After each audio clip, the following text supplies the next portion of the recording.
애국동지 여러분 반갑습니다. 몇 분 안 되는 바로세움 애청자분들을 위해서 바로세움식으로 인사를 드리겠습니다. 안녕하십니까. 종북을 알고 종북의 위험성을 널리 알리자 바로세움입니다. 자, 제가 왜 왔는지 뭐 하는 사람인지 이 앞에 서신 민 총장님 이하 훌륭하신 연사님들에 비하면 턱없이 부족하지만 제가 여러분들께 몇 가지만 당부드리려고 캐나다에서 이쪽으로 왔습니다. 3일 전에 공항에 딱 내리니까 완전 동남아 날씨예요. 한 12년 만에 들어왔는데 너무너무 덥습니다. 이게 왜 더울까 했더니 대한문에서 뿜어져 나오는 그 애국의 열기 때문에 더운 것 같습니다. 정말 감사드립니다, 여러분. 3월 10일 날 2017년 3월 10일 날 저는 유튜브로 봤습니다만 수백만의 우파 세력들이 모여서 태극기를 흔들고 탄핵 무효를 외쳤었습니다. 그 이후로 많은 분들이 숨어있거나 실망하고 떠나시거나 세력들이 갈라졌습니다. 그런데 끝까지 여러분들이 들고 있는 그 태극기, 지키고 있는 그 태극기, 대한민국이 걱정되어서 내가 이 태극기를 놓으면 대한민국이 무너질까봐 들고 있는 그 애국심 때문에 이 나라가 아직은 지탱하고 있습니다, 여러분. 그래서 여러분들이 독종입니다, 독종.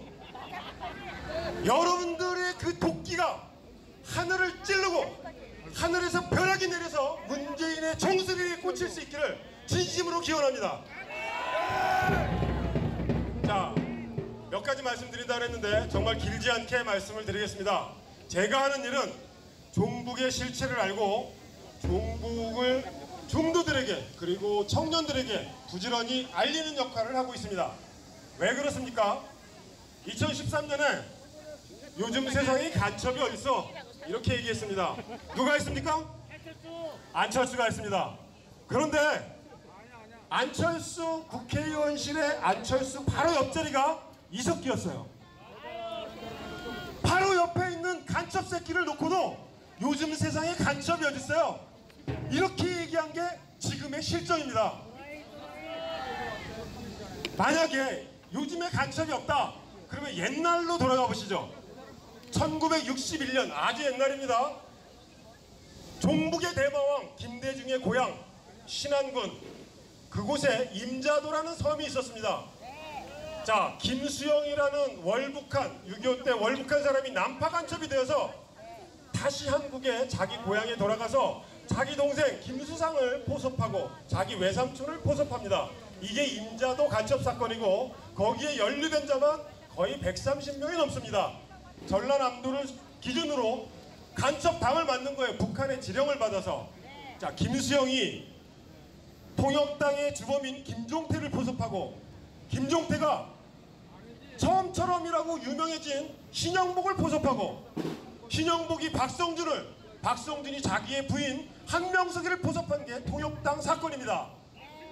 자, 그 간첩 새끼를 존경한다는 게 지금 청와대를 찬탈하고 있는 문재인입니다.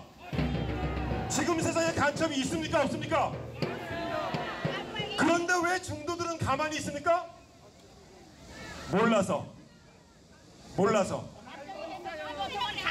알지 못해서 사실을 알지 못해서 왜? 언론이 속이기 때문에. 자, 여러분 어차피 역사는 조그맣게 남들이 보기엔 정말 몇 안 되는 무리 같지만 이 무리들의 도끼로 역사가 바뀝니다. 여러분들의 도끼를 내려놓지 않고 태극기를 내려놓지 않을 때 대한민국이 바뀔 수 있습니다. 그것에 대한 확신을 가지셔야 합니다. 8월 15일 날 모여서 어디로 진격하자 민 총장님 말씀에 저는 절대로 동의합니다. 섣불리 나서서는 안 됩니다. 왜?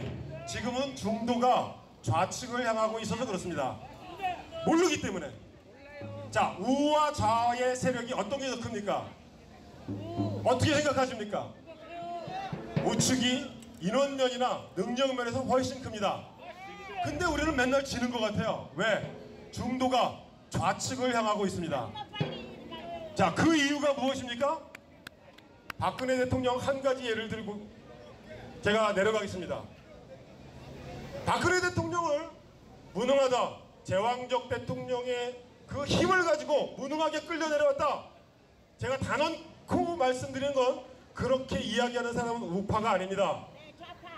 그 사람이 아무리 자기가 태극기를 많이 들고 나라를 먼저 세워야 된다고 이야기를 하지만 그 사람은 우파가 아닙니다. 아니면 몰라서 그렇습니다. 왜 그렇습니까? 박근혜 대통령 한 가지 업적 중에 저들이 블랙리스트라고 조윤선 장관을 구속하고 김기춘 실장님을 구속한 그 블랙리스트의 실체를 제가 잠깐 말씀을 드리겠습니다.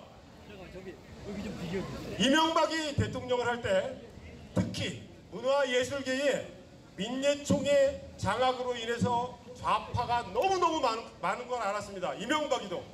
그래서 시작한 게 수장을 바꾸자. 자, 민예총의 수장이 아니라 문화관광부 장관 또는 어디 단체 수장, 세종문화회관의 이사장 이런 것들을 바꿨는데 종북들이 도저히 없어지지가 않아요. 박근혜 대통령이 대통령 임기를 딱 들어가서마자 2015년에 이병기 비서실장을 불러다가 종북의 생태계를 끊어라. 자, 종북의 생태계라고 저들은 발끈하고 이야기합니다. 구체적인 내용이 몇 가지가 있는데 그 중에 하나 황선 윤기진 아십니까 여러분? 자, 황선은 평양에 가서 내 새끼가 조선인민민주주의공화국 새끼가 되게 하기 위해서 원정 출산을 한 종북년이에요. 그 남편이 윤기진입니다. 윤기진이 아시안게임 때 북한 대표들이 왔을 때 박근혜는 우리가 책임지겠습니다. 죄송합니다. 이렇게 소리 지르는 새끼가 윤기진입니다. 이것들이 국가보안법 폐지를 외치는 불안한 외출 그 영화를 상영하는데 일반 영화관에 상영하는 건 전혀 상관이 없습니다. 그런데 국가기관에서 그것을 상영하는 게 말이 됩니까? 이 상영을 저지시켜라. 이것이 종북의 생태계를 끊는 거고 저들이 말하는 블랙리스트입니다. 또 한 가지 복지 아카데미라고 복지부에서 운영하는 복지부에도 블랙리스트가 있었다. 뭐 손석희 이런 새끼들이 나와서 무지하게 떠들었는데 그 실체를 알고 보면 복지 아카데미 강사진 중에 딱 3명 그 3명이 복지부 고위 공무원들의 복지 교육을 시키는데 그 강사들이 국가보안법 위반자들이다. 이들에 대해서 조치를 해야 되지 않겠냐. 나중에 찾아보니까 한 청년 의장을 했던 저쪽 지역 밑에 쪽 지역 갑자기 학생운동하다가 자기는 복지 전문가가 되었다고 복지 강의를 하고 있는 놈이 여러분들의 세금을 축내고 있는 걸 보고만 있어야 되겠습니까? 그 생태계를 끊으라고 했을 때 종북들이 총궐기를 한 게 민중 총궐기입니다. 여러분, 이런 사실들을 저와 여러분들만 아는 거예요. 중도들에게 알려야 합니다. 여러분들의 세금이 새고 있다. 조금 전에 어떤 훌륭한 연사분께서 김경수 드루킹 특검을 마치고 나왔는데 어떤 사람이 뒷덜미를 잡아 끌었다. 그 사람은 현행범으로 체포됐습니다. 그렇죠? 그 노령의 김기춘 비서실장님 구속 석방이 되고 풀려났을 때 유리창이 깨지고 수시간 동안 거기에 감금 상태로 있었는데 그 누구도 체포하지 않았어요. 문재인의 슬로건이 무엇입니까? 사람이 먼저다. 그러면 저와 여러분들은 문재인 저 새끼가 이야기하는 사람에 포함되지 않는 겁니다. 여러분, 사람에 포함되지 않으면 사람의 짓을 하지 말아야 합니다. 그렇죠? 우리는 우파입니다. 저들은 좌파입니다. 저들은 저들의 지지자만 사람 속에 포함을 시켜놓고 있습니다. 이것들을 중도에 알려야 합니다. 너희들의 재산을 토지 공개념을 하면서 재산과 건물을 압수해갈 조금 있다가 그런 일이 벌어질 것이라는 것을 너네들은 거기에 반대하면 저들이 이야기하는 사람에 속하지 않는다. 이런 사실들을 팩트들을 중도와 청년들에게 우리가 설득을 해야 한다. 한 사람이 여러분과 서로 애국자이십니다. 근데 서로 애국자이십니다. 이걸로는 불충분합니다. 중도로 가야 합니다. 청년으로 가서 청년 중에 한 사람을 데려다가 이 청년을 우파의 이념으로 확실하게 무장시키면 그 청년의 주위에는 다 청년입니다.